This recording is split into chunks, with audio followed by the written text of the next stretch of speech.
Hello and welcome to another helping of Mr H's Hot Pot.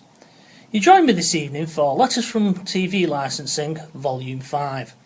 I do apologise to anybody out there who's been eagerly awaiting this month's instalment, but it's been late this month in coming. I thought they'd forgotten me and I was feeling left out, but it arrived the other day just to prove that they haven't forgotten about me. So I still feel loved. Anyway, let's have a little look, shall we? Now, this month's threatogram has arrived in a brown envelope, as you can see, and it's still in the style of the DWP and other official government agencies. It's masquerading as that, and this month it's got on it urgent notice. So without further ado, I'd better dive in and see what this urgent notice is all about, haven't I? And it's like, whoa! You know, the amount of orange writing on this is unbelievable. I need some sunglasses here. And in the top right hand corner it's got notice of visit. And then underneath, in bold but in orange, it's got officers have now been authorised to visit, and then they've put my postcode in. And while that would sort of make you think, whoa, they've personalised this, they've not really. They've just drafted the postcode from the top and put it in that sentence. They've also used a capital O for the word officers to try and give it some kind of authority. What they really should have put is, a sales team have now been authorised to visit, and then my postcode. Anyway, let's crack on. Dear Sir, Madam, as your property is still unlicensed, your details have been passed on to the Enforcement Division, and we have authorised a visit to this address. Now, before I go any further, I'll just point out and sort of dissect what that means.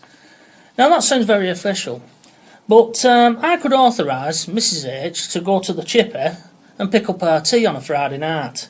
Does that mean as the chippy is legally obliged to serve Mrs H based off my authorisation? Of course they're not. So, exactly the same theory applies to that statement. They may have authorised somebody to visit my address, but I'm under no legal obligation to deal with them. Anyway, moving on. You could be prosecuted if enforcement officers then find that you've been watching or recording programmes as they've been shown on TV or live on an online TV service, or you have been downloading or watching BBC programmes on demand, including catch-up TV on BBC iPlayer, without being covered by a licence. Now, taking into consideration there's too many R's in there, I'd have got my knuckles wrapped with a ruler from my old English teacher had I submitted something like that. Once again, the name Enforcement Officer is a title that they've given themselves. I could call myself the King of Scotland. Whether anyone would recognise that title or not is another matter. I don't really recognise that title. They're actually salespeople. This could be on any device, including a TV, desktop computer, laptop, mobile phone, tablet, games console, digital box, or DVD/VHS recorder. Officers may visit to check if you or anyone else are watching, recording, or downloading TV illegally. So they've gone from authorising the visit to they may visit. So which one is it? Then underneath that, in a big orange box, we've got how you can stop this visit.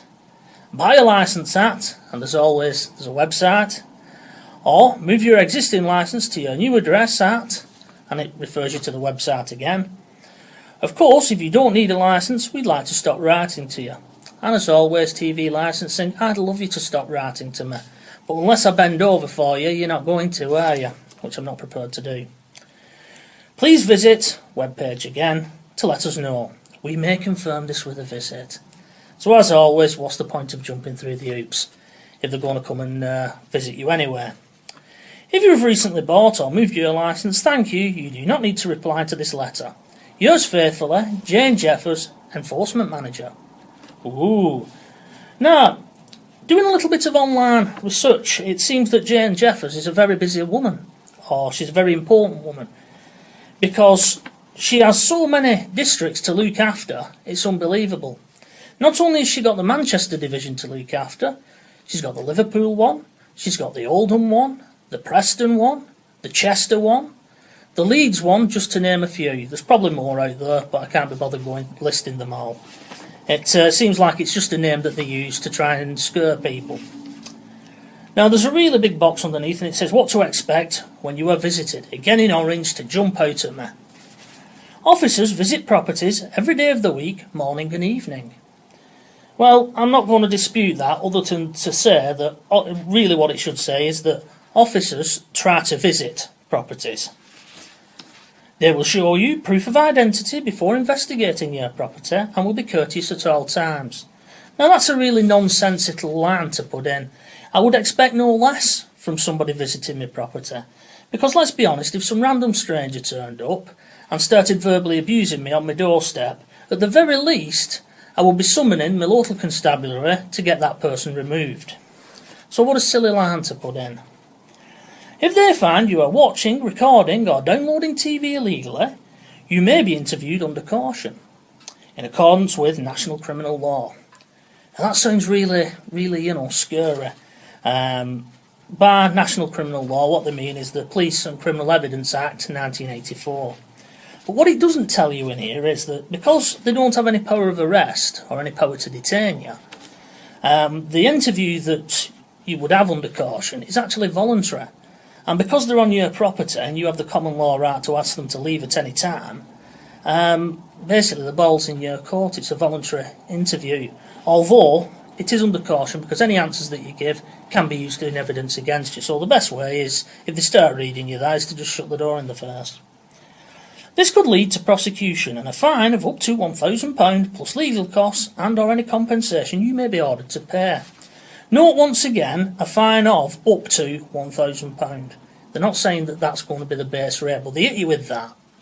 I mean, not as any of this matters because I don't break the law, I don't watch live TV or download or any of the other stuff that's illegal. If you continue watching TV, you will also have to pay for a TV licence. Again, what it should say is if you continue watching live TV, you will also have to pay for a TV licence, but note how they omit that word. Underneath it says in Scotland, Scottish criminal law applies. The Procurator Fiscal will decide whether or not to prosecute. Well, as I don't live in Scotland, that doesn't apply. It proves that this is just a standard template of a letter. They've also put in a big orange circle, a visit could lead to prosecution, fine up to £1,000. Now, the old way that this letter's been set out is to give you the impression that something's overdue. When you see orange or red, it sort of reminds you of a final reminder, and that's why they've set it out this way. Green would sort of be friendly. There's a bit of psychology in there, and they're obviously now trying to ramp it up.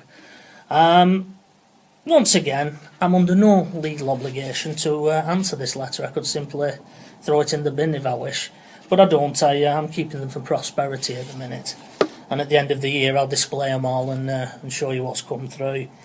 But yeah, for now, I'm just going to ignore it once again. I mean, I don't understand why TV licensing continue with these letters, because years ago, about 30 years ago, the psychology would have worked. You know, people were isolated. I know that my father had a friend who was genuinely legally licence free, although that term was never heard of back then. He didn't have a telly. He still had the old radio, and he used to get the GPO's version, who used to deal with TV licensing first back then, their versions of the threatogram, and it actually worried him. You know, and he confided one evening to my dad it was getting him down. And my dad, being a licence fee payer and never seen one of these letters before, did what most people think, well, contact them and sort it out. Little did he know that it's not as easy as that. So they've been carrying on with this game for 30 odd years at least.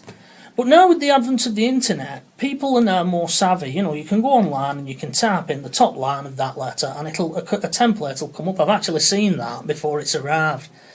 So why do you pursue sending them? I don't know. The only thing I can think is that some people must still fall for them and contact them.